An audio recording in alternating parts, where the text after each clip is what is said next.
Hey everyone, welcome back to our channel. Want to remove your device from Temu for security or privacy? Today I am going to show you how to make Temu forget device. First of all, open the Temu app and go to account and tap logout to sign out of your account. Next, uninstall Temu from your phone by long pressing the app and tapping uninstall or delete option.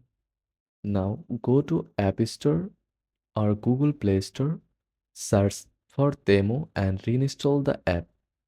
Once installed, open Temu. If you sign in, Temu will treat this as a new device.